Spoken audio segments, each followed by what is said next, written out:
We'll do it live. Okay. We'll do it live! Please remain silent while I am speaking. We have a lot to get through. Put that cigarette out. You know that I'm the cream of the crop. Oh my God, he's gonna puke! He's gonna puke! He's fat! You three guys want a war tonight? You got one! To beat a man, you gotta beat the man, and I'm saying, woo, right here!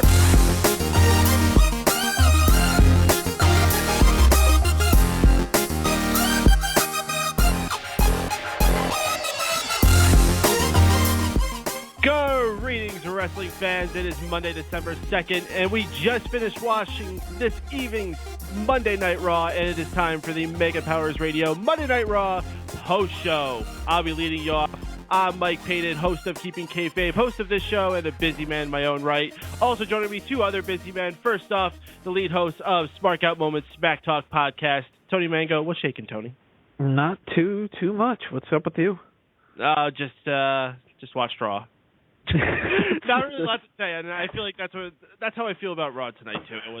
It was just a show. I don't think there was anything exceptional, but I guess we'll get more into detail with that as we go on. I don't want to forget to introduce the other fellow we got with us, Mr. Steven Wago, lead host of Unanimous Decision MMA. What's shaking, Steven? I'm good. I'm surprised though. This was the greatest Raw ever. The reign is over. Del Rio's defeated. I'm just fucking happy. He's finally getting buried. He's been beaten twice this month. I know, it's amazing. It's like Christmas early.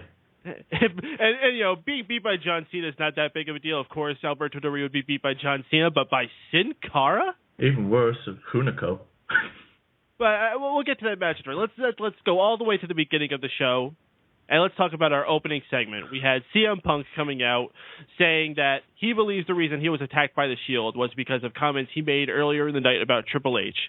Stephanie McMahon enters and denies that claim and introduces Kane to come out, who starts speaking in some really unique tone, like really monotone, really like a scholar lawyer or something like that. It was odd. I don't know. He states that the problem is resolved and recommends that Punk stands down. Punk refuses to, as the Shield's music hits. Stephanie stops the Shield before they attack, though, and says that CM Punk should be admired and respected.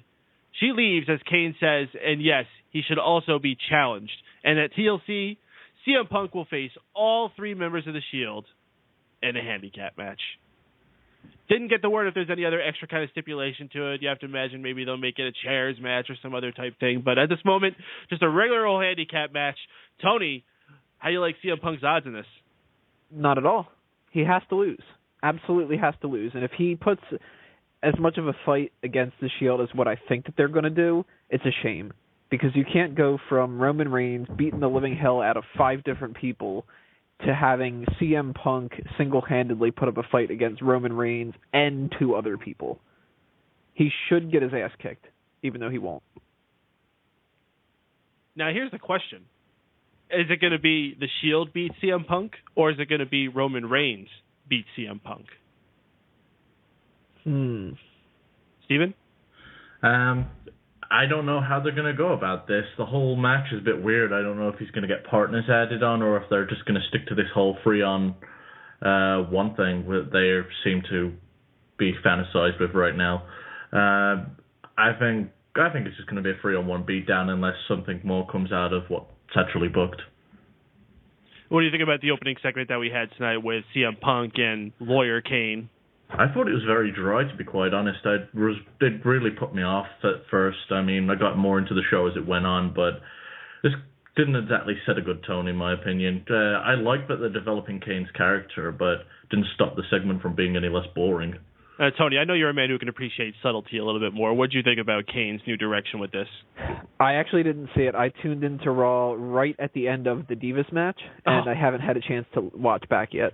Okay, well, if there's one thing that I would say worth going back and watching, it's to see this new voice that Kane is testing out here. I could definitely see it having mixed reactions. I'm okay with it. I'd like to see him work it a little bit more, perhaps twerk it too. But for the time being, I think it's fine. He needs to speak louder. Perhaps a little louder, maybe hold the mic a little bit closer to his mouth, whatever he has to do. Was this the same voice that he used later on in the night when he talked to Daniel Bryan in the backstage segment? Yes. Yeah, pretty much. All right, I thought that was a little bit awkward. And I kind of just assumed that maybe his energy was low maybe it's just like one of those days he's not feeling well or something. But I don't know. I mean, if they go with this whole direction of him being, the suited up Kane and whatever, I guess having a change of voice makes sense. I don't know if I necessarily would have went with that exact voice, but is that closer to his normal voice? I actually don't remember what his normal voice sounds like. It's closer, yes. Sorry. No, go ahead. When I've seen him speak, doing those whole libertarian speeches he fucking does, he sounds a bit more energetic than what he did on tonight, so I think it's just him if he was bored and speaking around his family members type of voice. It's his Glenn voice. Yeah, it's his Glenn voice. That's exactly what it is. Because you don't want to go too powerful because you don't want to go into like organ music in the background, Kane. When he, when he would sit in the ring in the chair and they would have the music playing as he's doing his promos. Maybe you can go back to "My name is Kane" with the organ music. Yeah. He'll just play an organ. That'll be it. Brian the Brain in the chat room saying, why not name change Kane and do Kane is missing in action like Abyss and Joseph Parks? You answered your own question, because it would be just like Abyss and Joseph Parks. Because TNA. That's the only answer we need. Exactly. The last thing they want to do is have some dumb TNA comparison. I'm not saying it's a dumb idea. I'm just saying that's people would look at it and be like, oh, they're just stealing from it. Even though they might be a completely original idea on their part, they're just going to avoid that. And, they did do Kane get abducted. Let's not forget, he did get abducted from the Wyatts and was out for a number of months. But, of course, so was Daniel Bryan. He just got left in a parking lot. A lot of good that did. It's a shame that Kane didn't come back speaking like Bray Wyatt.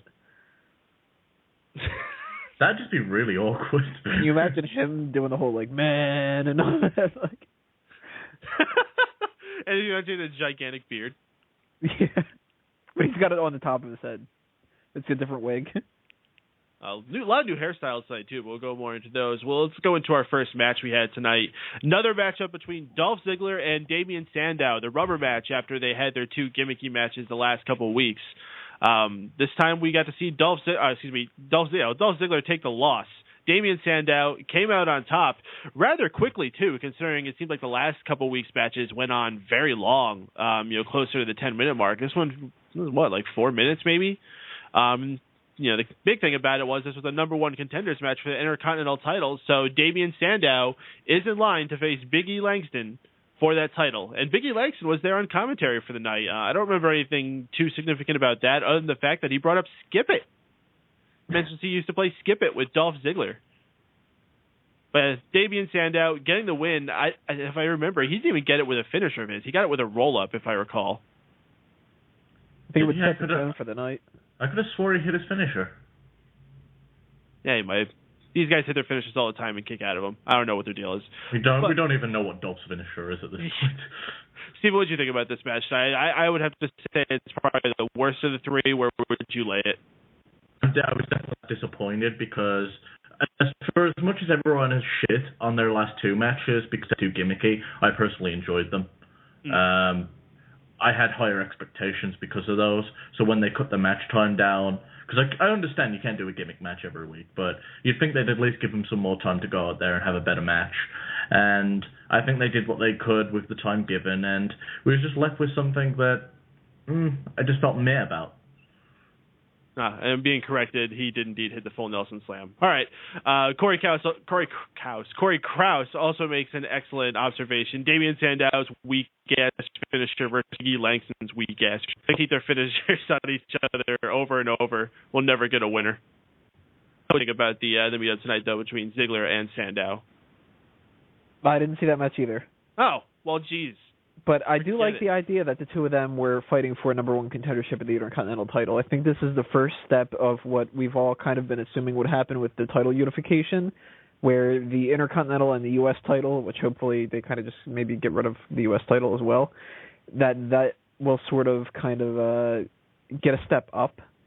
And people like Dolph Ziggler and Damien Sandow, that the company clearly just does not value as main event talent, they will be the primary focal points for the Intercontinental title division. So I liked it. I mean, I'm a little bit disappointed that Damien Sandow is getting a shot right now because I kind of wanted him to be the person who took the belt away from Big E a couple months from now. and that doesn't seem like it's going to happen. But who knows? Maybe it'll come back around later on. Does that mean you're not in favor of him having a longer run? Because I'm all up for Big E keeping this for like a long period of time. I was hoping Big E would drop it a little bit after WrestleMania. I don't mind him dropping it to Sandow. I just want him to win it back. I don't want him to drop it right now. I want him to keep it for at least a couple months. But I would like Damien Sandow to be that person who wins it. And now that they're doing this match now, I don't want it to happen now. It's too early for Big E. I think we all want him to win the belt anyway, just because it'd look so awesome on him. It would. So we had our Divas match next. It was 3-on-3. The Bellas teaming with Natalya to go against Tamina, AJ, and Summer Rae. All I remember happening in this match, Summer Rae did some dance moves, bumping her butt against some of the other divas. It was kind of cool. This is an okay match, I suppose. I honestly tuned in and out as I do with these Divas matches, but it did not offend me as I normally would. I didn't look over and like, what are these girls doing? They're going to hurt each other. It looked like they were just having a match. So, good girls. Natalya ended up getting the pin on AJ Lee, once again putting her in good contendership for that title shot. So good for her. Natalya has not been completely lost. She's still somewhere in the mix. Tony, do you think Natalya is possibly going to get it this time as opposed to her last shot she had with it? Nope. It's a shame because Natalya deserves so much better than what she's been given overall in WWE, but no, she can't win. AJ's got to keep this title until they've built somebody up who is that much more significant than just giving it to Natalya for the hell of it. I think that the idea of giving a championship to people on Total Divas makes sense, but at the same time, is Natalya as the champion really going to draw that much attention to it, as opposed to just keeping Total Divas separate and having AJ as the champion? AJ is so far above and beyond everybody else right now, and nobody should be able to touch her. Well, I have a question, but I'm going to reserve it first. I want to ask Steven, what do you think of our Divas match we had tonight? It didn't offend me, as you said, but I wasn't all that interested. But you said you wanted to go on something else. I do have a view on where the future goes with this, but I don't know if you wanted to touch on that yet or not. Well, it's similar. I was going to ask, who do you guys think, at this point now, is the most likely person to take that belt off AJ eventually? Paige. Tony? You know, I want to say Karma, but I don't put a whole lot of faith in it. So instead, I think that it would have to be Brie. Okay. You want to hear who I think it's going to be? Sure. Eva Marie. Really? Dude, have you heard the heat this girl's getting? You know what? You're not wrong. If they know how to people fucking hate her. If the writers take advantage of this properly, they could get this girl to be huge. People will pay so much money to see this girl get her ass kicked. You know what? I haven't heard hate for a female like that probably since Vicky was like at her hottest. Mm-hmm. It's all got to be done correctly, though. I mean, if they're just going to continue what they're doing now, it's going to get stale. If they, pal her around enough with the Bellas and maybe she turns her back on them and that's what gets her the belt or something like that, and then just follow it from there, people could really, really hate this girl a lot. But as far as AJ dropping the belt, I don't think she should till WrestleMania. She's had it that long now where I think if you're going to do it, wait till it's on the biggest stage. And, well, yeah, you also got to get to the point where you can turn AJ babyface, too. Mm-hmm. But I don't know if they will do that with Eva Marie. I really don't want to see her in the ring, unfortunately. So, as much as she's getting the hate.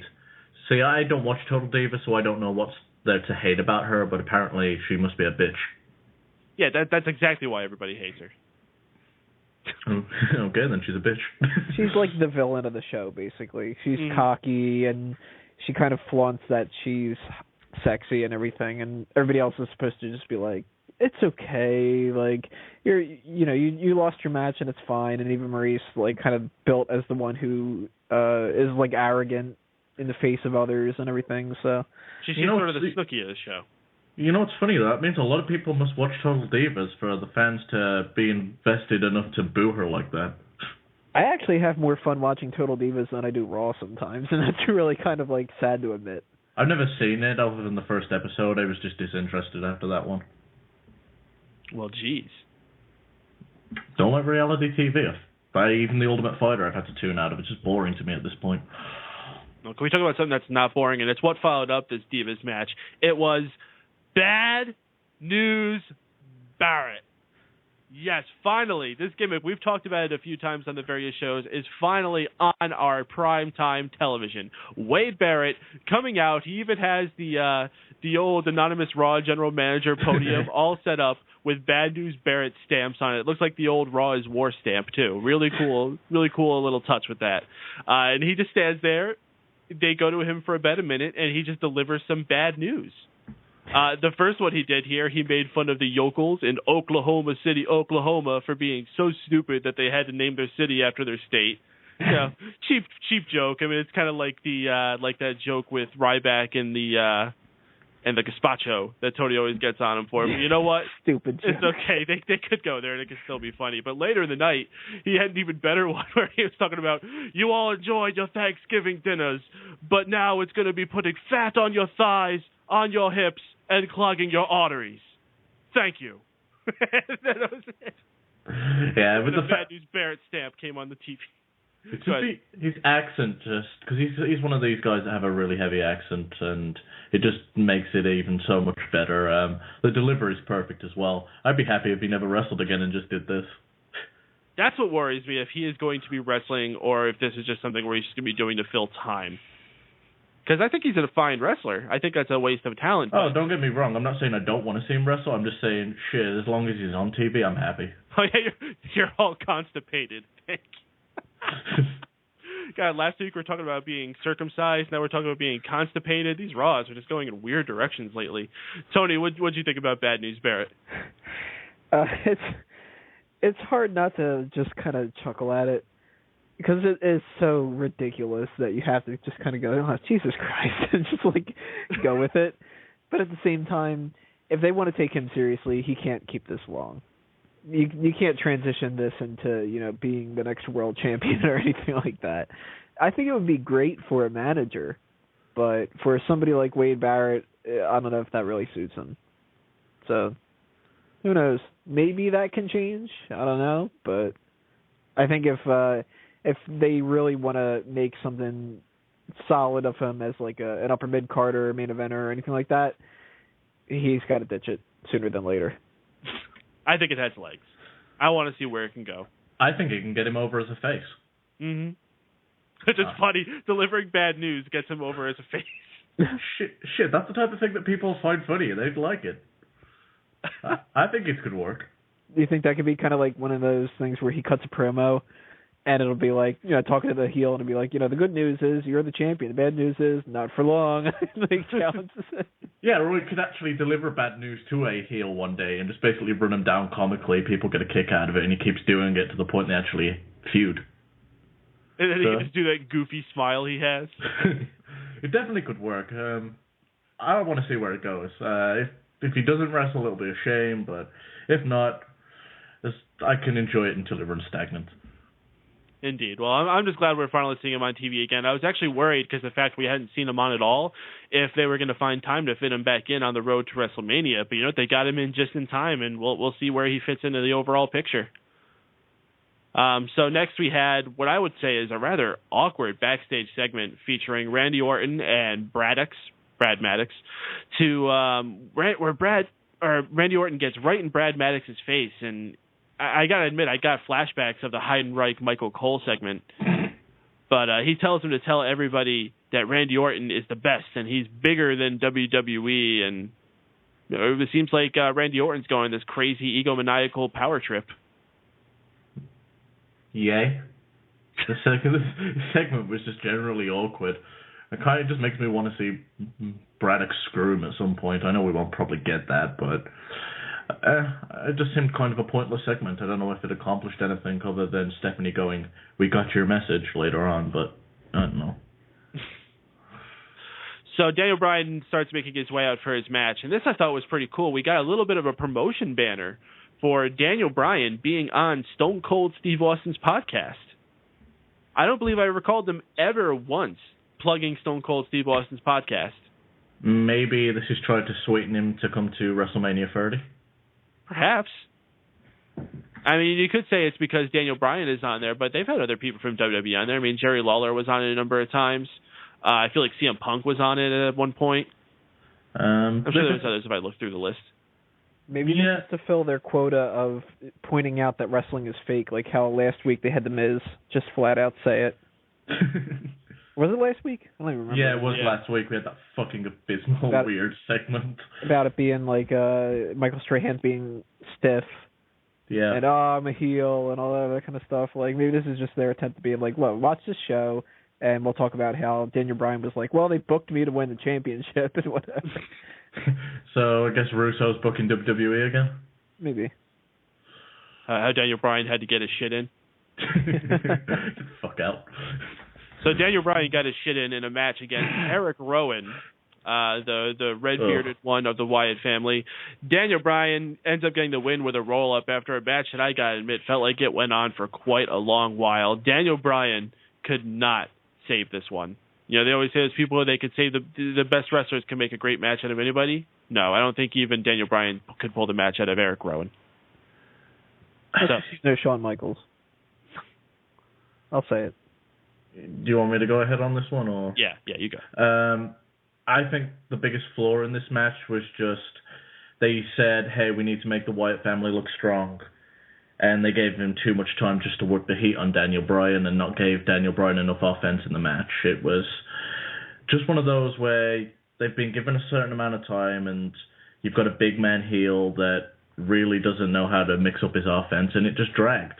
And when we finally got that big comeback for Daniel Bryan at the end of the match, it was just, we never got like how normally he does all the back flip off the corner and runs around the ring like a madman. Mm-hmm. It's like we got half of that and then a roll-up out of nowhere. It was like they built up to this big finish and we never got it. And just felt really awkward, and the match just was boring. I feel like they might have went over time with Erick Rowan's part, and they're like, oh crap, we got this whole thing to do after the match, we better wrap things up quickly. Stands a chance. I mean, if I rewatched it back, maybe the referee gave him the wrap it up signal. Yeah. After the match finished, we had Bray Wyatt appear on the Titantron. He tells the Wyatt team to stand down. He had to speak to Daniel Bryan for a minute. He tells Bryan that he understands him and that he can love him like nobody else possibly could. And he wants Daniel Bryan to join the Wyatt family. And he left Daniel Bryan, not attacked him, didn't knock him out. He had him abducted the last week, but you know, he obviously left him in the parking lot. He didn't do anything with him. He had his chance. He wants Daniel Bryan to join on his own accord. Tony, where is this going? No fucking idea at all. The first thing I thought of when he started talking about how he wanted to join him was, don't tell me they're going to turn Daniel Bryan heel. The thing that I'm worried about is that they will, and that's because WWE has this tendency where if somebody catches on as a babyface, they like to turn them heel. They did it with CM Punk. They've done it with Ryback. And it almost seems like if somebody needs to turn heel, like a John Cena, they refuse to do it. But if it's a risk to do it, they guaranteed will. And I'm really starting to get worried that by the time WrestleMania comes around, we're going to see Daniel Bryan as the forefront member of the Wyatt family. Maybe he would fight somebody like a CM Punk. Maybe he would fight somebody completely different. I have no idea, but this clearly isn't going to just be something where he has a match with the three of these people at TLC, and at the Royal Rumble, nothing else happens. Well, now here's my question. All throughout this match, they kept making suggestions that maybe there was some kind of deeper psychological thing that the Wyatts had done to Daniel Bryan. I'm wondering if there's some kind of like Pavlovian dog type response that they're going to trigger at some point down the line that's going to make Daniel Bryan do things against his will and join the Wyatt family, not, on his own accord. He's going to be forced to because of something that they did to him. They could definitely do that. I mean, they do have this kind of like hypnotism thing going on, so it wouldn't be without the outside the realm of possibility. I might end up kicking myself for this, but I don't think WWE is that stupid to do it. Never underestimate.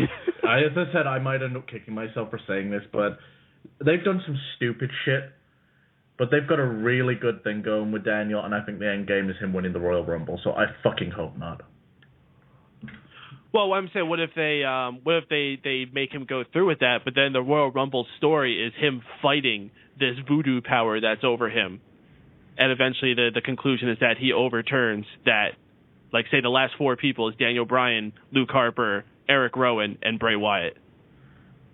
Do you think we're not past the spooky, silly gimmick shit like we have with The Undertaker back in the 80s, though? Didn't we just have, like, the Funkasaurus and Fandango and Los Matadores and all? Aren't these all people that are wrestling right now? I suppose you're right. It just seems like a real stretch that they do something like that. They do always keep teasing that Papa Shango is going to come back at the Royal Rumble. But it's weird. Maybe you have CM Punk join the Shield. Maybe you have Bryan join the Wyatts and they go at it. They're both in handicap matches. Now, see, that one, I don't know how that's going to happen. How do you get CM Punk inserted into the Shield with what they're doing? I have no idea. I have no idea how you put Bryan into there. I mean, I still think the whole voodoo shit's a bit far-fetched, but this whole situation's confusing. I like that I don't know what's going to happen next, but I'm scared at the same time that they're going to do something real dumb. All right, we got a caller on the line, so let's bring him on here. Caller from 830, tell us what's your name, where you're calling from, man. This is Texas Jeff, man. How's it going? What's up, Texas Jeff? What's shaking, dude? What'd you think of Raw tonight? Well, besides like the 45-minute cat nap I took, it was all right. I woke up right before Mark Henry went out, so that was cool. Oh, what time did you fall asleep during it? I have no idea, honestly. I just woke up, my Skype was going off, and I guess that kind of woke me up. I'm not sure. I had a long day, so I guess I don't know if I fell asleep because of Raw. I'm not going to blame it on that. I was just tired, I guess, man. Well, we were just talking about Daniel Bryan's involvement with the Wyatts. Did you see what happened with them tonight? Yeah, that made me almost fall asleep again. I don't know what it was. I just couldn't get into that match. I'm really going to blame drawn Erick out, Rowan man. on that one. But what about the prospect of Daniel Bryan eventually being a member of the Wyatt family? Would you be interested in that, or do you think it's a bad idea to get him involved with some group that may make him heel and make him lose all this awesome response that he has right now, or do you think he should just continue against it? He's not one of my huge favorites. He's a real good talent, a real good wrestler. I'm not going to say so I guess you could say I'm biased or whatever, but WWE is always teasing some kind of crap like that, man, where they always, like someone just said it, they always try to do that stuff, man. Someone's over and then, look what happened to Ryback. He went heel for no reason. And look at him now. He didn't even get entrances this week, so who knows? And then he wins the match. So shit, I don't know, man. Don't mean to curse, but man, I don't know, man. It's all good, man. Yeah, they need to do something with him, but I don't think that's what they need to do, honestly. Well, what do I know? Did you catch the Bad News Barrett segments? Yeah, my friend and I were kind of joking about him. It's kind of weird, but whatever. At least they're doing something with Wade Barrett, I guess. Hey, it's unique, and I'm glad. Yeah. Yes, Wade Barrett is finally back on TV because we haven't really seen him since that 1 month stint after WrestleMania. I don't believe he's been done doing anything. Yeah, as long as they have him doing something, man, he's a good talent. Damien Sandow is our new #1 contender for the Intercontinental title. Where do you see that going, with Damien Sandow going after Big E Langston for that? Man, I don't know. My boy Dolph lost again. I don't know. When's the last time Dolph won 2 weeks in a row? That's what I'm trying to think about, but it doesn't seem like it. But, man, it is... I think it's just, I don't really know, man. It's cool. All right. I don't know. I guess what WWE did, they made me not as into Dolph Ziggler, man, and he was next to Mark Henry and a couple people like that. He was my favorite, and now I just kind of, I don't know. His matches are kind of on in the background for me. I don't know if that makes me a fair weather fan or what. It's just when you're behind someone for years and years and they tease you and then they put him down and they put him up again and then, I'm not saying I'm not a fan of him anymore. It's just hard, man. You're completely justified. It's been terrible booking with Dolph Ziggler.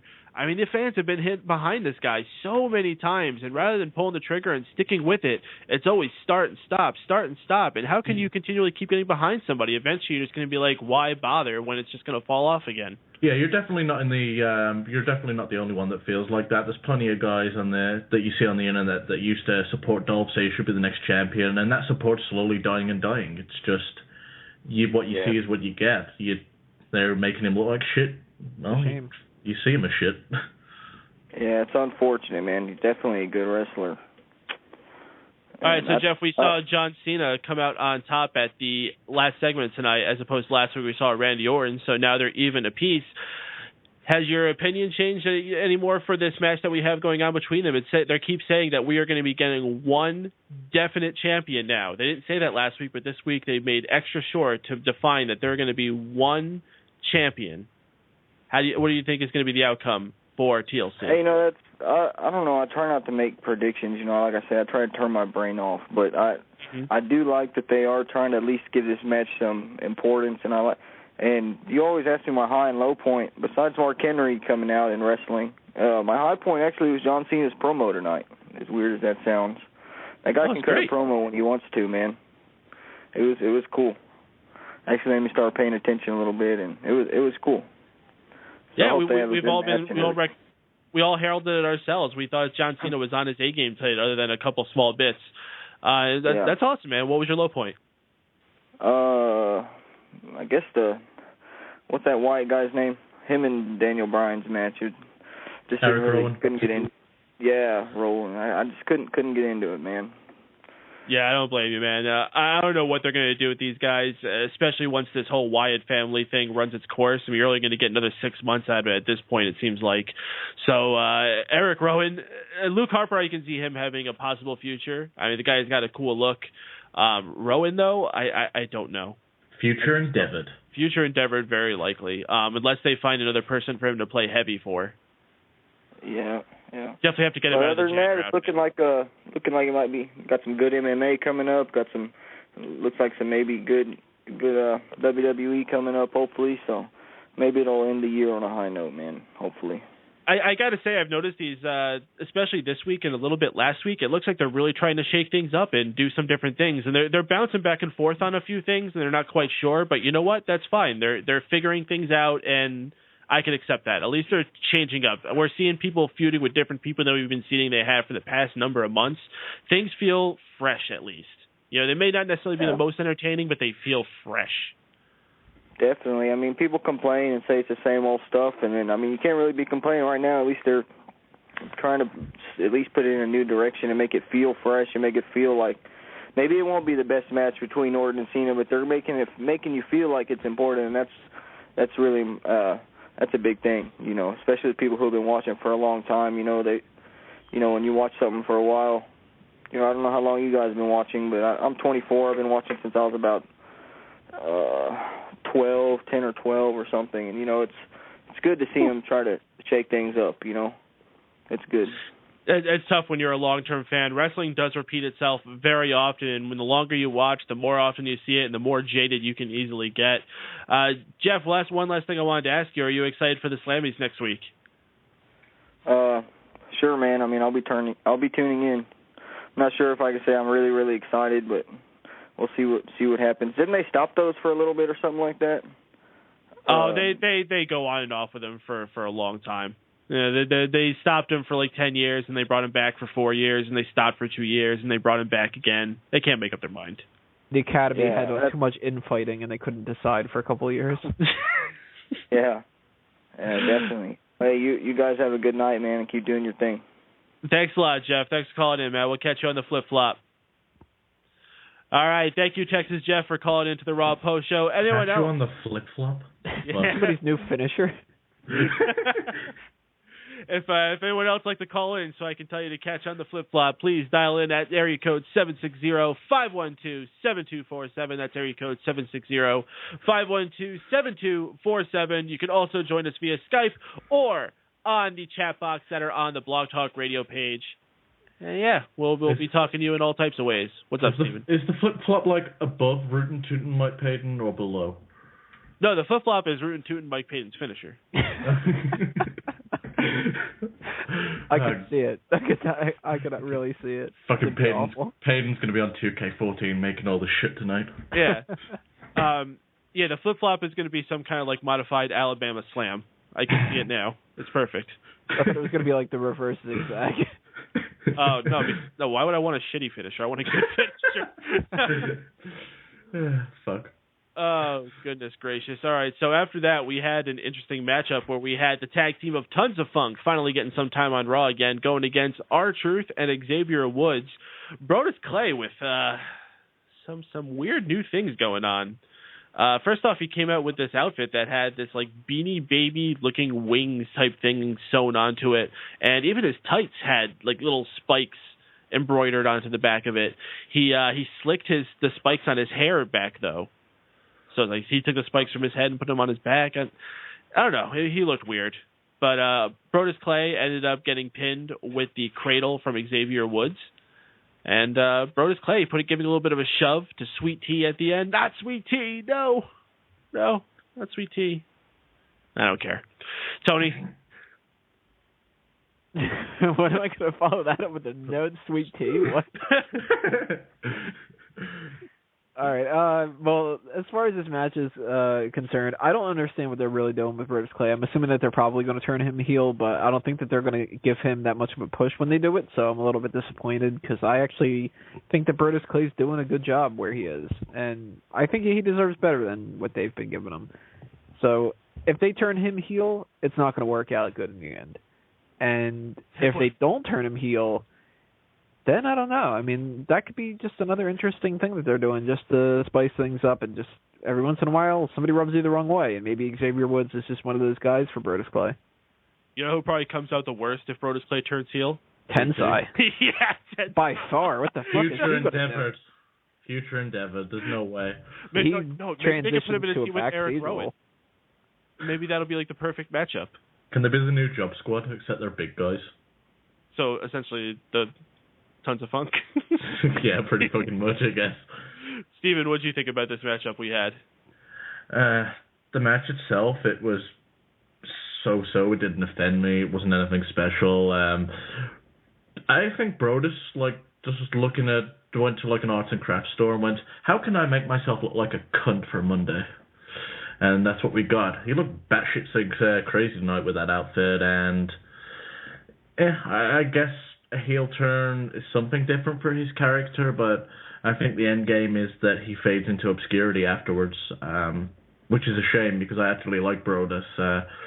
But then again, if he stays with his face run with Sweet Tea, he might get brought up for a tag title match now and again, and then fade back down and do WWE shop commercials. So he's in a lose-lose situation. I think eventually he'll just be face again one day after a little bit of rehabbing, but I think the only reason they're turning him heel is just to be easy fodder for Xavier Woods coming in.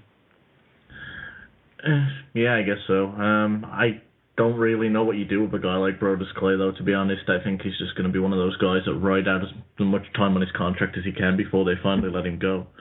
I mean, there's not too much he can offer at this point, I don't think. Man, you remember how much fire he had at the beginning of last year, though? Beginning of last year? Yeah, when he first came in with the new Funkasaurus character. Oh yeah, and he was throwing people and shouting "my bad" and shit. Yeah, she. And he let go of a she tonight. Yeah, it's not the same Brodus, and it's a shame. I really enjoyed it when he first debuted, but shit happens. Man, I remember being so vehemently against his debut. I mean, if you listen back to old episodes of Smack Talk and stuff, it's like, what the fuck did they do with Brodus? And oh my god, this is awful. This is the biggest travesty ever. This can never get over and all that. And within 2-3 weeks, it was like, all right, I kind of like it. Yeah, that was when he first turned. It was like half of the internet, half of the wrestling fans hated him, the other half liked it, and it was really fun. For the first month or so, and then it was like, okay, it's a comedy gimmick. I always kind of liked it, but it's something you can always only do for so long. And honestly, they didn't rush it fast enough. They just kept having him face random no-namers and doing squash matches for 6 months. I think his crowning achievement was beating The Miz. Yeah. I think that was about it. After that, I think Big Show was the final nail in the coffin for that whole thing. Oh, yeah, when Big Show freaking just knocked him out. Yeah, made him look like a bitch. Mm-hmm. Yeah, that was it. But after that, I don't think he was ever the same again. Indeed. All right, well, let's move on to what I'm sure was Steven's favorite part of the night. We had the return of Sin Cara Yeah, Sin Cara looking good. He comes out. He got his full entrance tonight. He got a nice new tattoo on his shoulder. He also looks like he gained a few pounds and a few inches in height, I mean. He runs down to the ring. He does his giant springing entrance, and he puts on an all right match, I think, with Alberto Del Rio. And honestly, a compliment I don't think I would normally give either of these guys. Unfortunately, it was still under Sin Cara's stupid lights. I can't believe he still has these gosh damn things. Anyway, Sin Cara gets the win with a Swanton Bomb, a very graceful Swanton Bomb. And Alberto Del Rio suffering a loss to the new Sin Cara. Steven? The key word you used in the whole thing was graceful, which obviously means it wasn't the normal Sin Cara under the mask. I was so fucking happy to watch Alberto Del Rio get beat. I have suffered so long watching this prick come out every fucking week, and it's finally nice to get a taste of that this guy finally might be buried and I don't have to see his shit anymore. I was looking for the tape on the back of the boot like Booker T told me to, but I couldn't see it. But I think the tattoo gave it away that it's not Sin Cara this week. I'm interested in seeing if they've just got rid of Sin Cara or Mystico, whatever his real name is. I don't know how we call them. The difference there's Hunico and then there's original Cara, I guess. But I don't know if they're just phasing him out because of his lack of fucking working safely. Well, here's the thing. They were definitely talking about him as if he was still Mystico because they were talking about the comic books he has in Mexico and everything. Yeah, it's a very weird situation, and I searched Hunico tattoo, and Corey was right, and yeah, it's definitely Hunico's tattoo in the new tattoo that he's had, so I don't know what's happening right now. It's not like they can switch between the two Sin Caras with that big-ass tattoo there. Huh. Do you honestly think that they'll replay the two Sin Caras gimmick again? I wouldn't put it past them, but I don't think they would. Unless they've got a big Mexico tour coming up. Tony, where do you see this going? I don't care where it goes as long as Del Rio keeps losing. That was so. When he won, I'm not even a fan of Sin Cara, but when he won, it was just yes. Yeah, for a moment, I wanted to draft Sin Cara on my team just for that. I'm totally in support of any time Del Rio loses, and they don't follow it up with him destroying the person or anything like that. This was another weird kind of match with the rest of the night where it didn't keep my attention whatsoever, and in the grand scheme of things, I'm not going to remember anything about it other than the fact that Del Rio lost. Not even that, he lost to Sin Cara. And as far as the Sin Cara Unico thing goes, you know what? At this point, fuck the whole Sin Cara is the actual guy from Mexico thing. Just give it to Unico. He clearly deserves it better. True that. And they had a whole thing about like them having the same Mystico gimmick before. I think it's kind of calmer that Hunico ends up with the Sin Cara gimmick if it gets successful. Yeah, you know, if you can pull it off, then why the heck not? I mean, they always go out of their way to make sure that they have their own properties with these characters and names and stuff like that. Well, if you're not going to use it in a situation like this, then why make such a big deal about that? And you know what? If fucking Sin Cara does bitch about getting replaced, doesn't matter because he can't speak English. You know, he'll be fine. He's going to go back to Mexico, and he'll still get booked, and they'll still make lots of money. He'll be fine.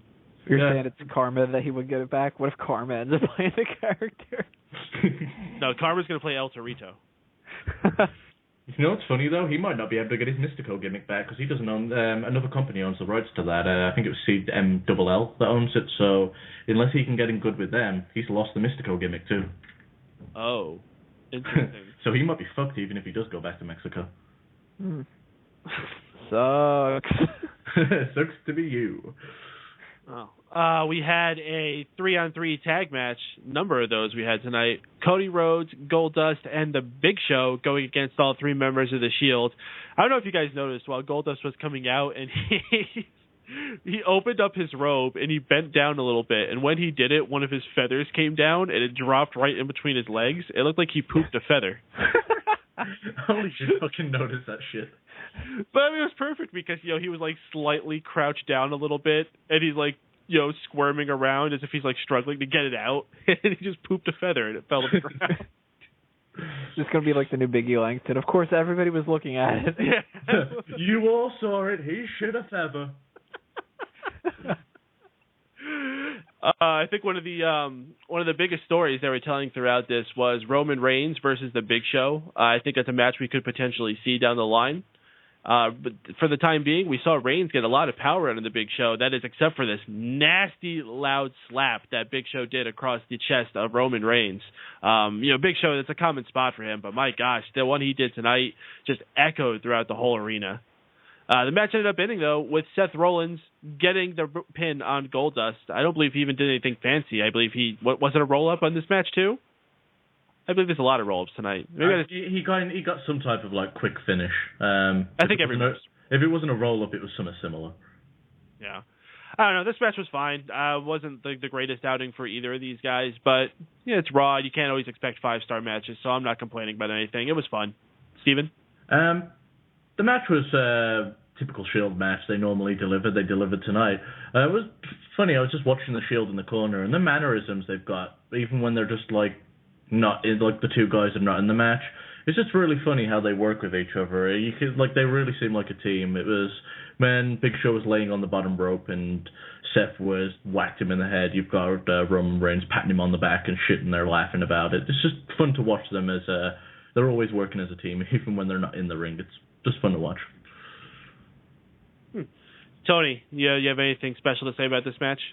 No, not really. I mean, it did its job. It got these guys on the card. It made the Shield look the way that they're supposed to look right now. It is what it is. If I have to point out one major flaw, though, they just completely dropped this whole Big Show having a concussion thing. Maybe he pulled out his gun and told him to drop it. Okay, moving on. CM Punk was being interviewed in the back by Renee Young and starts singing "I Feel Pretty." I'm not going to sing the rest of it. You know how it goes. Hashtag CM Punk feels gay. CM Punk. So, wrestling. Yeah. I don't know. CM Punk just dropped another step for me, and he already was about 10 steps below where he was at the start of this year. Steven? You know what? The first part of the set, I don't think he gives a fuck at this point. I mean, from the amount of name drops he did with Colt Cabana the week before and him singing backstage tonight, I think he's just in a not give a shit mood recently, which doesn't surprise me. I think he's been phoning it in for a while, but when he actually got down to the serious part of the promo, I think it actually worked. He was saying, shit, well, no, my odds don't look good. I'm going to get my ass kicked, but I'm going to take them down with me as much as I can, so it is what it is. It's not the best Punk promo. It was better than the shit he started the night with, so I'm not too high on Punk right now, but nothing more I can say. Tony, were you left swooning? Not at all. I actually don't even like that song, period. No. I don't like... it's a terrible song. People do. I don't like West Side Story. So as soon as he started with that whole thing, I was just like, I gotta hear this song again. I'm so sick of this song. But the second part of the promo, like Steven said, I thought that actually was pretty decent. And I'm glad that they acknowledged that he should theoretically get his ass kicked. Because I hate when they were like, I'm up against 3 people and they're they're really strong and I shouldn't be able to beat them, but I'm going to. And I'm gonna take. He said he was gonna. How many people are gonna get taken down with him, as opposed to I'm going to take them all down. Which that's the difference between a CM Punk promo and a John Cena one. A John Cena one will be like, I'm up against the wall, but I'm John Cena, so I'm going to win. CM Punk's like, yeah, I'm going to fucking lose, but hey, I'm going to kick your ass in the process. I'm going to get my head kicked in, but yeah, whatever. Right. So I like that part of it at the very least. But it all ends the same, where the person wins. Probably. Lol Cena wins, lol Punk wins. It's all the same at this point. But talking about wins that we're going to laugh at, Ryback and Curtis Axel getting a surprise win over the surprise tag team of Kofi Kingston and The Miz. What? Ryback pins Kofi Kingston after a shell shock. After the match, The Miz slaps Kofi across the face, so we're right back where we were 3 weeks ago. All right. Woo. Tony? Hashtag progress. Well, I mean, it's a step in the right direction for Ryback and Curtis Axel at the least. I hope not. I don't want to see the two of them against anybody else anymore. I want to see the two of them just kind of like, I don't know, fade off into oblivion for the next couple months or something like that. The last thing they need is a goddamn title shot for the tag titles or something. Kofi and Miz, I don't know, though. I mean, I kind of assumed that Kofi was going to do something here instead of the Miz. And if you believe the reports that pop up on scoopscoopscoops.com and everything, the reason that they didn't go full-blown with the Miz heel turn was because they forgot about the DVD that's coming out soon. The fuck do you forget that you've recorded something and spent the money and invested? Right, they're like, remember that whole Christmas bounty thing? Ah, yeah, that's what I did that summer. So, I don't know if that's true or not, but if it is true, it's kind of a lame way for them to just kind of stall this. But if it isn't true, then hopefully they've got an actual goal in mind here, and it isn't just, let's kind of go 50-50 until we figure it out. Steven, are you more positive about how this is going to be turning out? If it's true, but that's the reason that they held off on a heel turn, they can go fuck themselves. Otherwise, I actually like where this is going. I like this. Like they're not clean-cut face or heel. I wouldn't mind them just leaving it up to the fans to decide who they want as heel and faces, and then making the turn depending on how the fans react.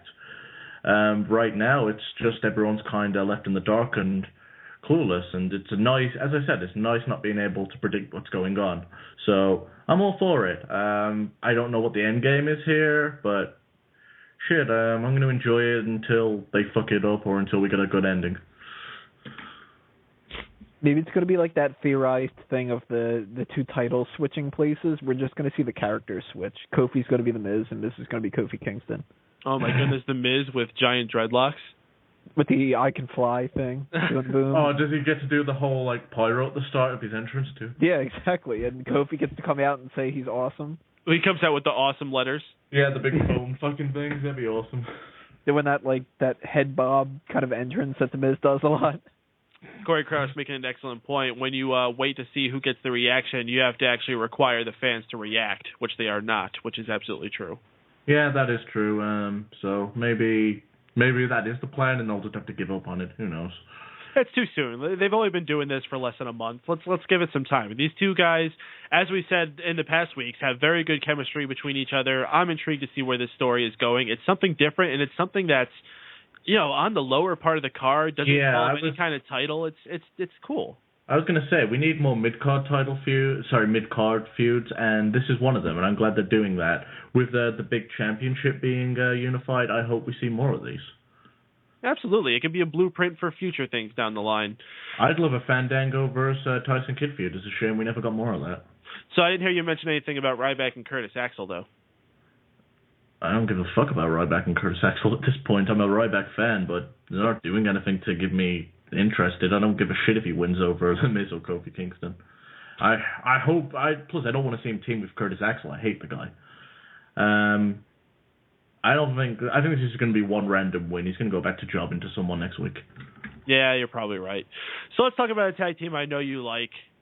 Los Matadores got the special treatment of promoting everything from WWE Shop this week, and my gosh, this was awful. Hey, they were all just shouting things while El Torito was picking up things and rubbing them against his chest and looking up in the air like Nintendo 64 kid. They paid, and remember, they're going to catch on, right? They're going to be over, right? They are. They're not done. That's not done. Didn't you hear the crowd chanting Olay while they were doing it? Yeah, it's all not piped in, right? No, it wasn't. How could they pipe it in when they were playing the music? They can't play two things through the same speaker, Steven. Yeah, they're done. Tony, did you at least enjoy El Torito's antics? No. That was ridiculous. I'm sitting there watching it just going, oh my god, why doesn't this end? That went on way too long. Even if it would have been 30 seconds long, it would have been way too long still. I think it was 30 seconds long. It just felt like 3 minutes. It felt like a fucking half of the episode of Raw. It was like one of those hour-long blocks of Raw that they had. We just needed Roman Reigns to come in and spear the fuck out of Torito. That would have been fantastic. Oh, while they have him up on the shoulders? Yeah. Roman Reigns just jumps out of nowhere from out of frame and just spears him off. The best thing that could happen with that little fucking midget is Antonio Cesaro swings does the big swing on him, releases him into Roman Reigns' spear. And then Roman Reigns can cap it off the way that he capped off the promo that they had earlier, where he's like, "I'm going to beat your little ass." Yeah, this is by far the worst WWE shot that they've ever had so far. Yeah, it was not very good. Fuck. We had Fandango in the ring when we came back from our next commercial. Poor guy not getting an entrance and is immediately knowing that it's going to be a loss for him once you hear the music for Mark Henry, the world's strongest man, coming down to the ring. Who wins the match with his signature world's strongest slam? It was a squash match. It was short and it was quick. Just a little exhibition for Mark Henry to come out there and show that he's back. Yeah. Mark Henry's back. Is Fandango still on your team? Yes, he is. Is he going to be off your team? Nope. Oh, okay. You're sticking to your guns. Fair play. Oh, yeah. But Fandango gets that awesome spot of being too big for Mark Henry to carry, apparently. When he did that splash from the top rope. You can tell that Mark Henry is supposed to hold on to him and give him the world's strongest slam, and he just falls backward awkwardly, and they're like, the momentum, that's our excuse. Fuck. Poor Fandango. Yeah. There's still a chance for him. You know what? It's just he's just got to wait for his time to come up again. But, man, if he didn't get that concussion, just imagine. He would have fizzled. He still would have fizzled out. Curtis Axel probably never would have gotten an Intercontinental title. That seems naturally a really fun concept. Curtis Axel not getting TV time. Yeah, you have to wonder how his career would have panned out if that didn't happen. You know what's sad though? I was really high high on Curtis Axel when he first came in. Now looking back on it, I'm like, ugh. Why did I ever fucking get excited about the concept of him being pushed? Because he's the son of Mr. Perfect. He should just fucking do the Charlie Haas thing where, remember when he was imitating characters each week and he imitated Mr. Perfect and it was like he did all his skits but did it wrong. They should do that with fucking Curtis Axel. Mr. Imperfect? Yeah. I think that should be funny. I mean, he's got nothing else fucking doing for him now. He's done. Yeah, Corey Krause saying that the Intercontinental title killed his momentum, and I couldn't agree more. That's what all these mid-card titles for. They're freaking death for anybody. Yeah, fucking Money in the Bank kills your career. IC title kills your career. I'm starting to worry about Big E because I really want him to do well.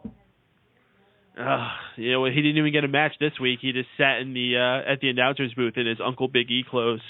So is it mid-carders that are face that get fucked over or heels? I mean, because when was the last time we had a face IC champion? The Miz earlier this year. Yeah. That was forgettable.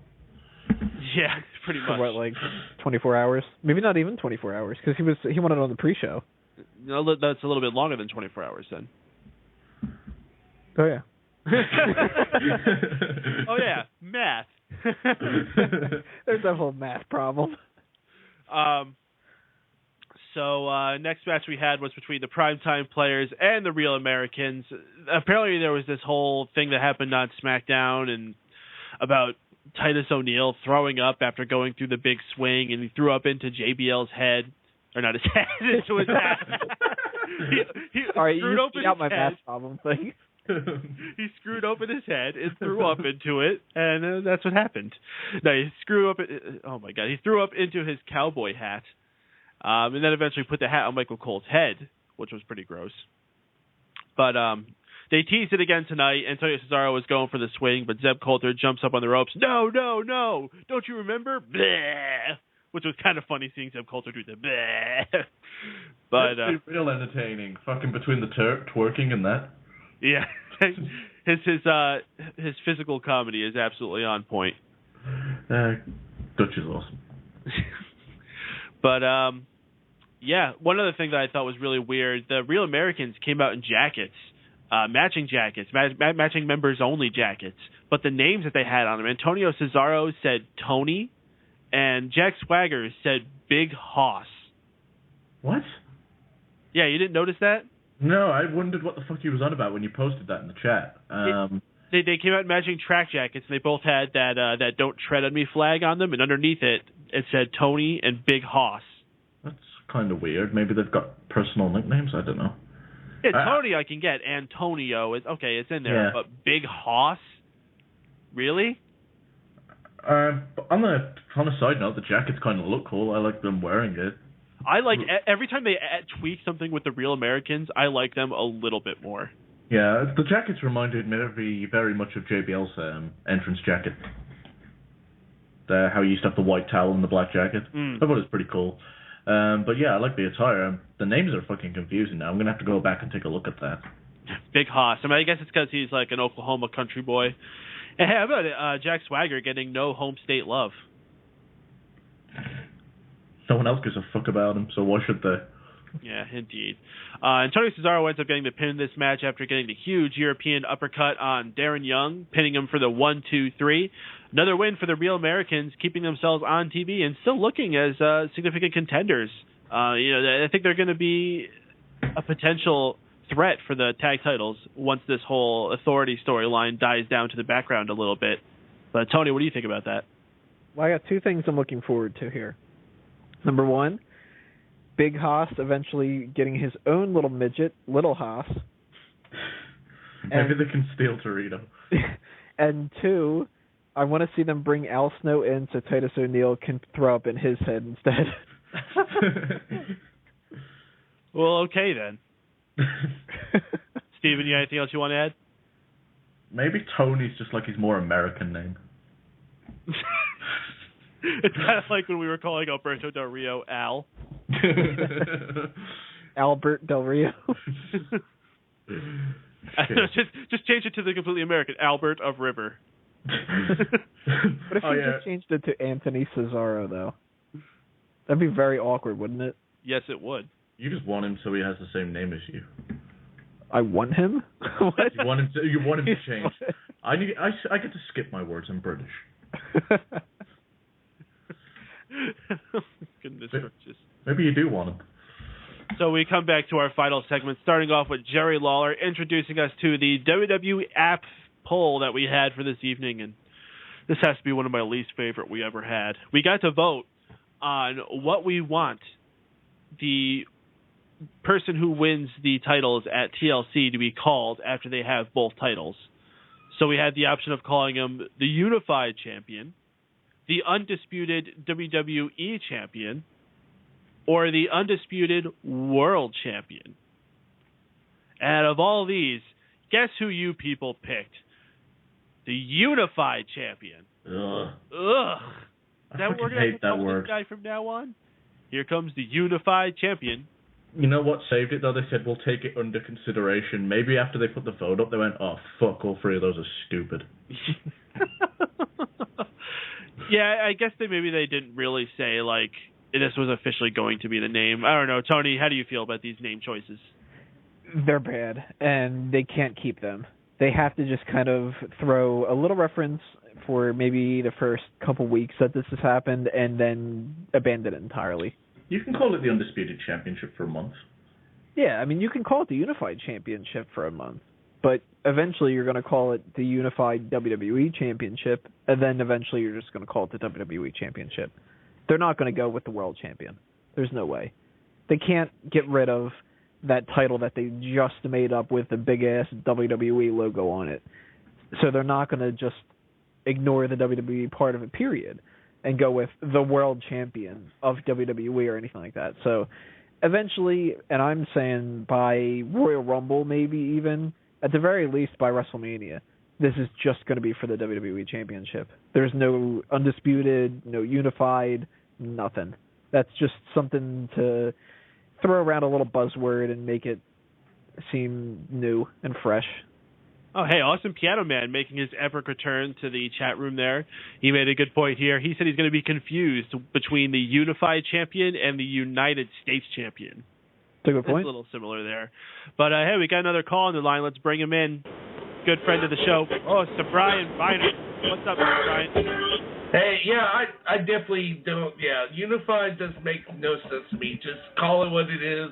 The WWE Heavyweight Championship. That's it. One title. Take that WWE logo, put it on the World Heavyweight Championship, right across the middle, solid gold, make it look good, and then, of course, John Cena will win because that's what happens in the WWE. sorry to say it, but Randy Orton should never even have a title. But that's just me.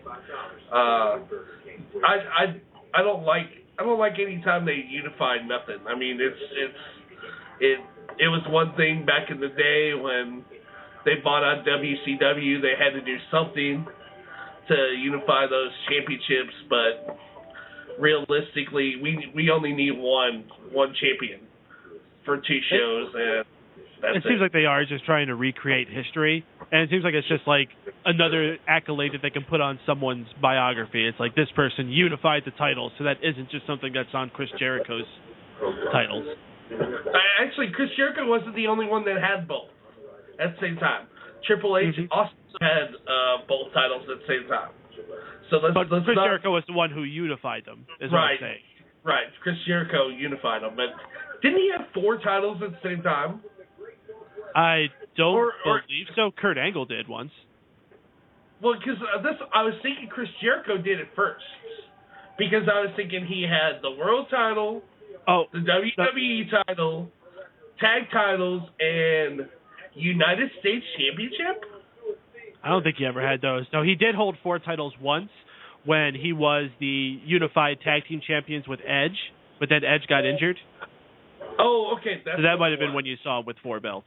Okay, that's what it was. Yeah. Okay, I was like, I knew there was a point where he had 4 belts, and it was like, that's astounding for any one person to hold 4 titles in one organization at one time. It's unheard of. I mean, even only in Mexico or Japan where they have like 20 titles will they let someone pull something like that off. But Brian, let me ask you about some of the other things that happened tonight. What do you think about Bad News Barrett?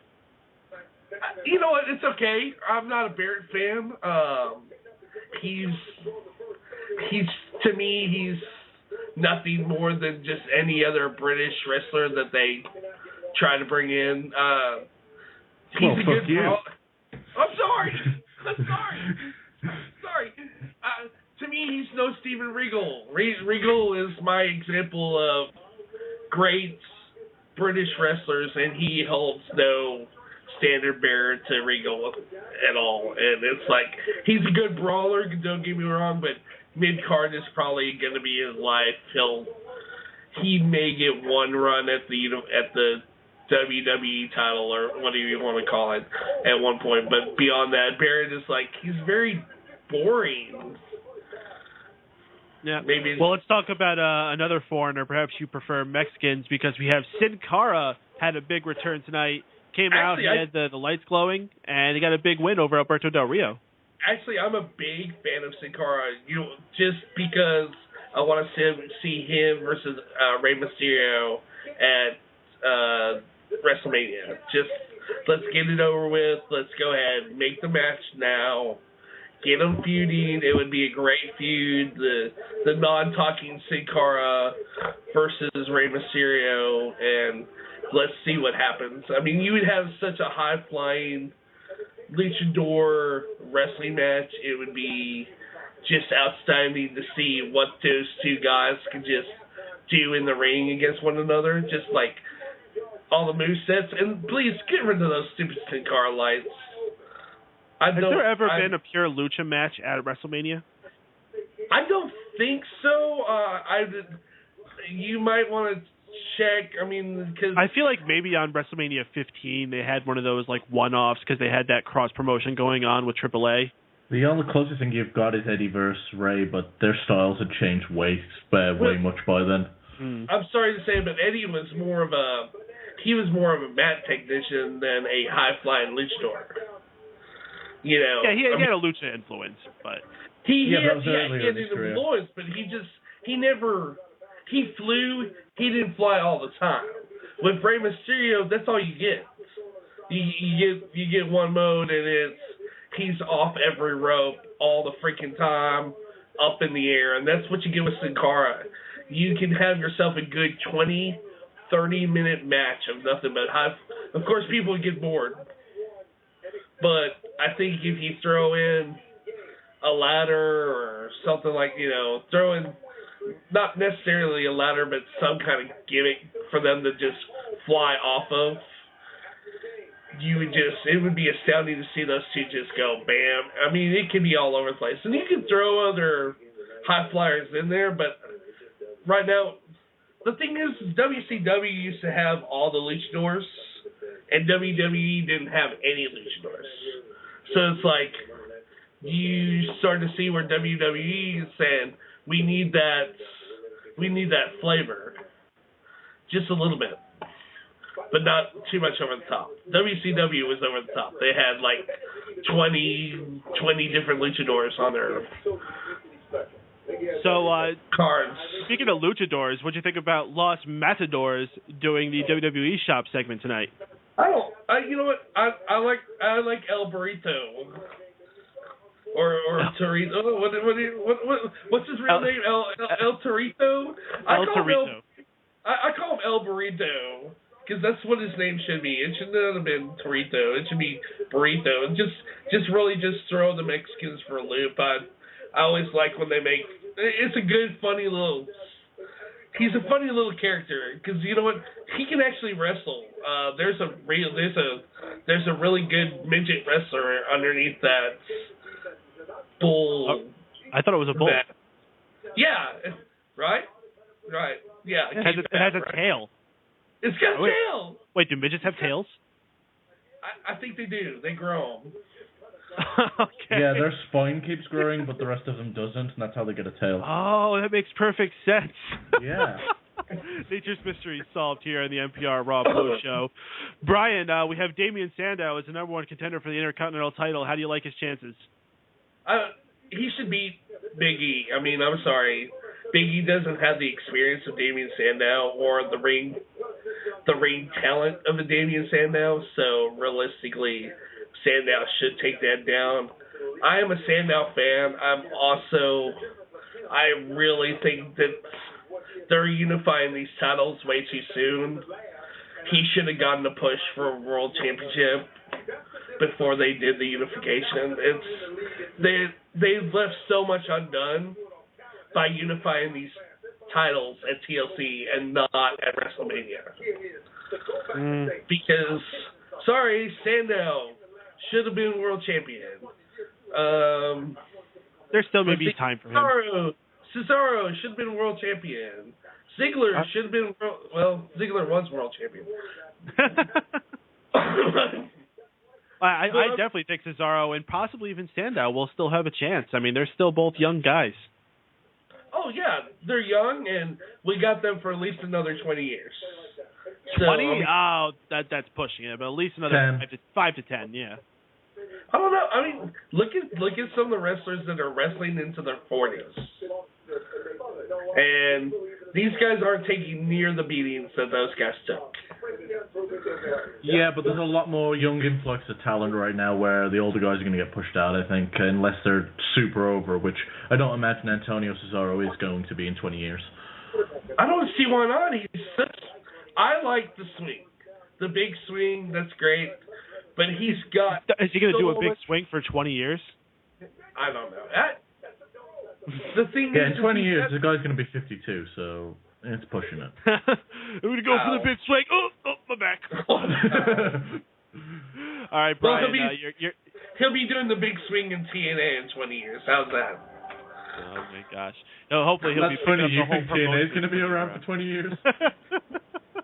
No, Brian, your high point and your low point for tonight's Monday Night Raw. My high point, Summer Rae twice. Always, anytime you can put Summer Rae in the ring, go ahead. Low point probably would be this stupid Miz Kofi Kingston crap.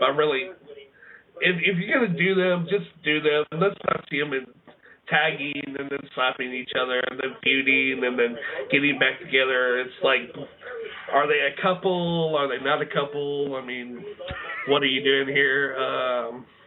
Also, another high point, John Cena tonight was really good on the promo. I'm actually a John Cena fan, I guess half mark. I don't know. I don't like booing him because he only has 5 moves, but he does so much outside the ring that makes me want to cheer him. All right, Brian, man. Anything else tonight?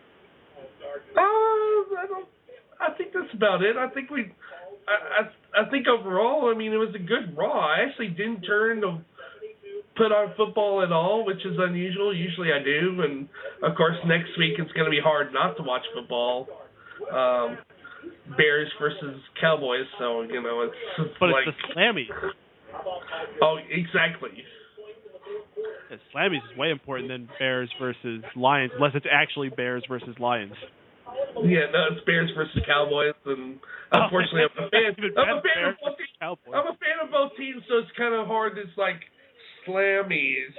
Do I really want to see the WWE app all night long? Or which would you rather see, Bears versus Lions or Torito versus Burrito? Torito versus Burrito would be funny. They could do that. Gigantic burrito out there and have him. I don't know.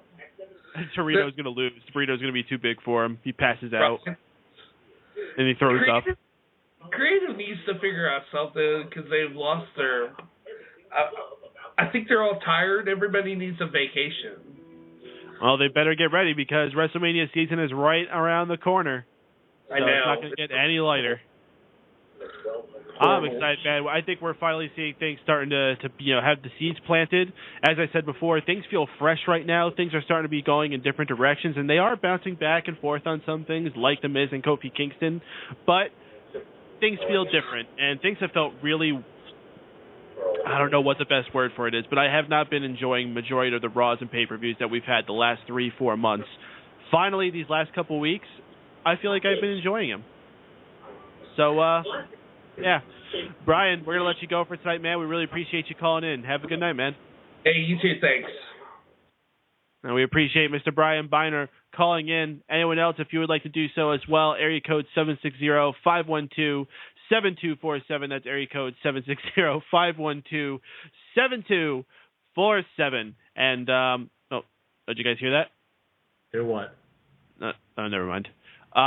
You can also join us in the chat room or on Skype. So we'll jump right back into where we left off. We had Triple H and Stephanie coming out to begin the contract signing segment, and they once again say in no uncertain terms that at TLC we will see one champion emerge victorious. That's very interesting language that they decided to switch last week from being very ambiguous to this week being very specific. But we invite both men out, John Cena and Randy Orton. They sign their contract, they have their speeches, and like any other contract signing, tempers quickly flare up and it ends up in a brawl. Cena ends up getting the best of it this time, though. He puts Randy Orton through not one, but two tables and ends the night posing with both belts held up high. Steven, how you feel about all this? After I saw this, I assumed that we'd be having TLC this Sunday. It felt very much like a go-home segment. And it actually did a good job at promoting the TLC pay-per-view. John Cena's promo was very good. It was almost like a shoot, but not a shoot. It was fun, other than the silly voices that he threw in time to time. They kept Randy Orton's mic work minimum, so that's always a plus. And the brawl itself was pretty entertaining. I generally just enjoyed this whole segment, which is very rare when they have a sit-down interview type thing, contract signing. So, yeah, I was happy overall. I don't know what they're going to do as of next week, though, or the week after when it is time for the go-home show. Tony? I didn't think that this was anything special. This is kind of the same thing that they always do when we have contract signings. You have a couple of people talk, you do the whole threatening, I'm going to beat you, no, I'm going to beat you, let's sign the contract, and then let's fight thing. Nothing special. The only thing I thought that was interesting in this entire thing was Stephanie continually saying, and Triple H,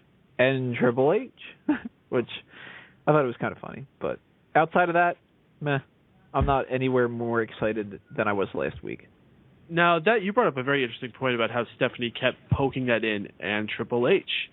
And even Randy Orton decided to take a pop shot, saying that he's better than Triple H ever could have been. There's a lot of mentioning of Triple H, and let's not forget months ago when Randy Orton had gotten that Hummer gift, whatever the hell it was. You're just holding it for me. Yeah, I remember that. So, I don't know. Triple H could pull some kind of surprise, get involved with this. And there's someone else that I don't know if you guys caught this gesture, but when John Cena, before he lifted Randy Orton up to do the AA through the second table, he did the thumbs up into the thumbs down. Very Batista-esque. Very Batista-esque. I didn't even think about that. Yeah. I did when he did it, but I didn't go. I didn't think there'd be anything from it. I didn't know what it meant, but I wonder if it was something to put a subconscious seed into our minds, because it's weird that John Cena of all people would be doing it, but it's just such an odd thing for John Cena to do at the same time to not think there might be something to it.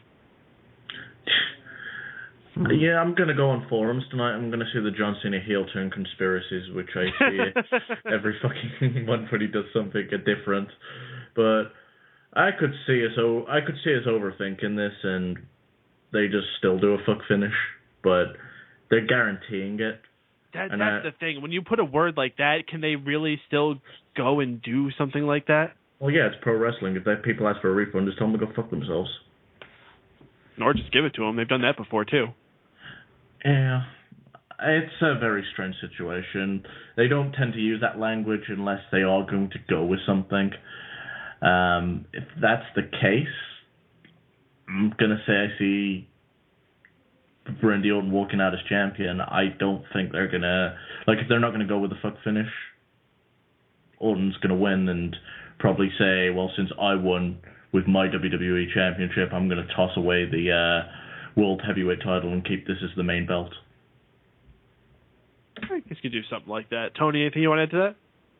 I don't know. I mean, now, I got to admit, as much as I've fallen into the trap before, what if this actually is the thing that ends up leading to a John Cena heel turn? I don't think it will, but you got to imagine, what if WrestleMania 30, a unified champion, a whole authority, corporate thing, John Cena being the face of the company, all this other kind of stuff. I mean, we've had times before where we've said, oh, there's never a better time to do it than now. This is another one of those times.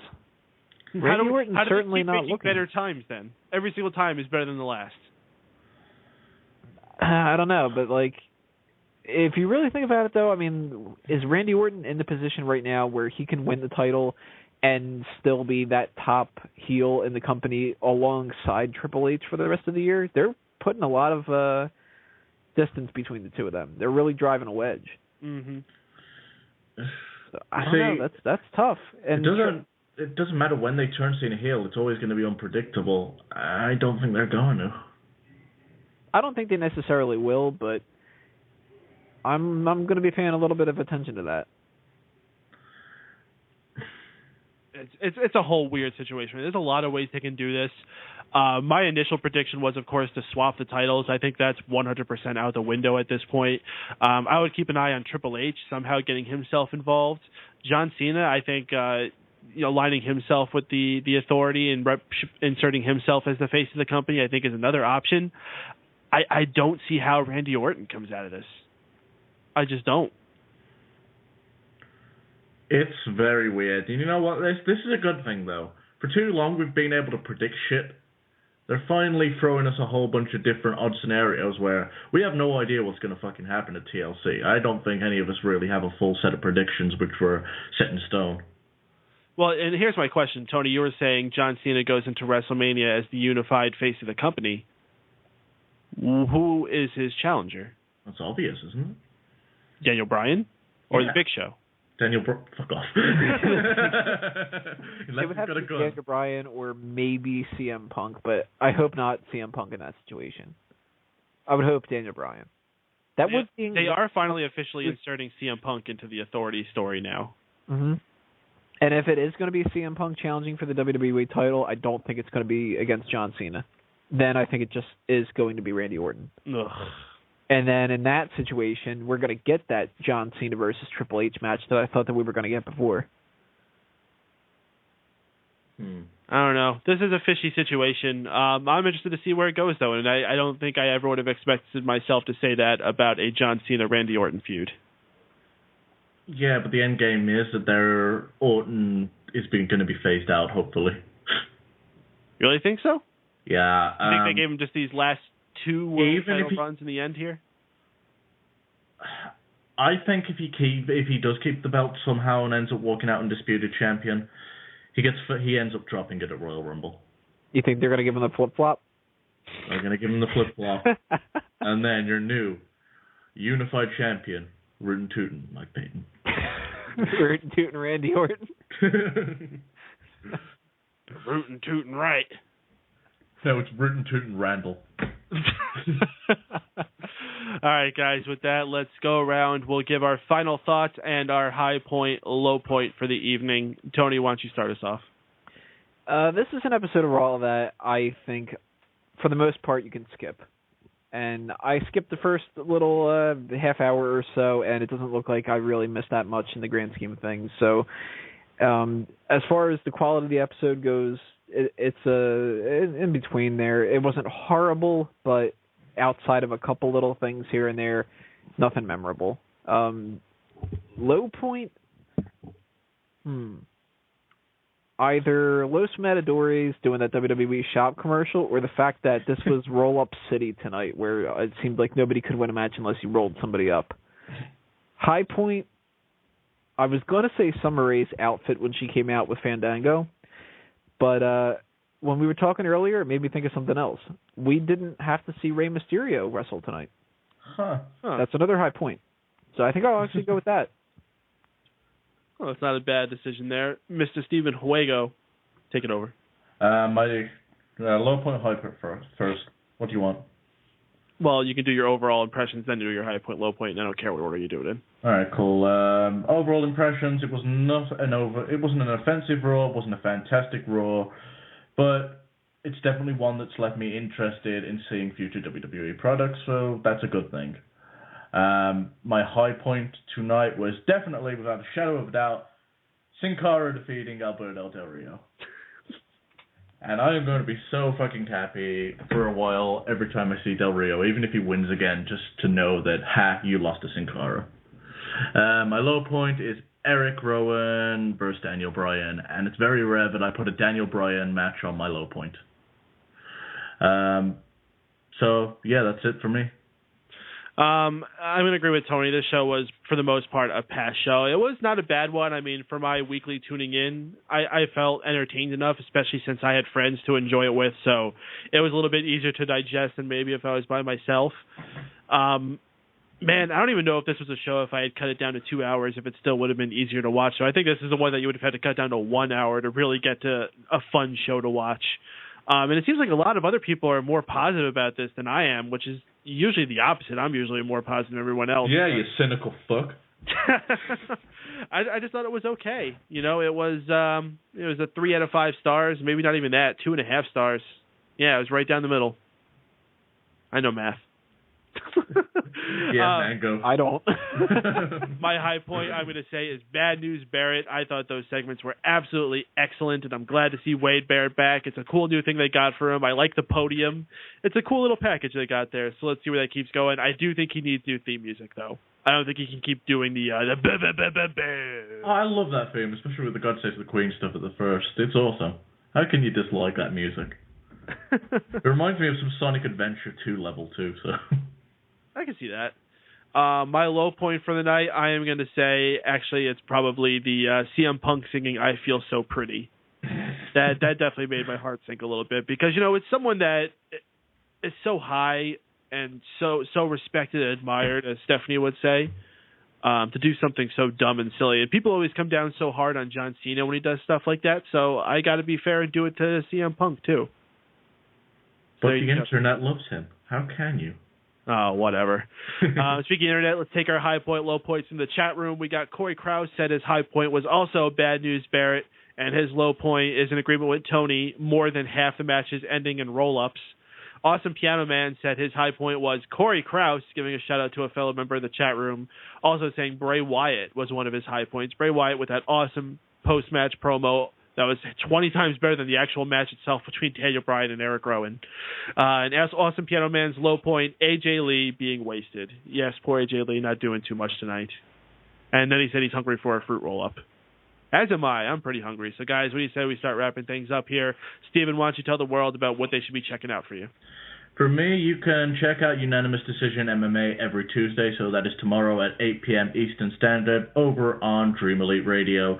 We're going to be talking about the Ultimate Fighter Season 18 finale results, and I think the matchup we've got next coming up as far as pay-per-views is UFC Fight Night, Hunt vs. Bigfoot, so that's going to be an interesting fight, 2 heavyweights with big knockout power.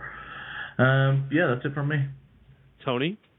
Well, if you didn't know already, my wrestling website is smarkoutmoment.com, and I'm looking for more writers to join the site. So if you might be interested, fill out the contact form and let me know. My podcast is called Smack Talk, and you can find that on iTunes and Stitcher and youtube.com/smarkoutmoment.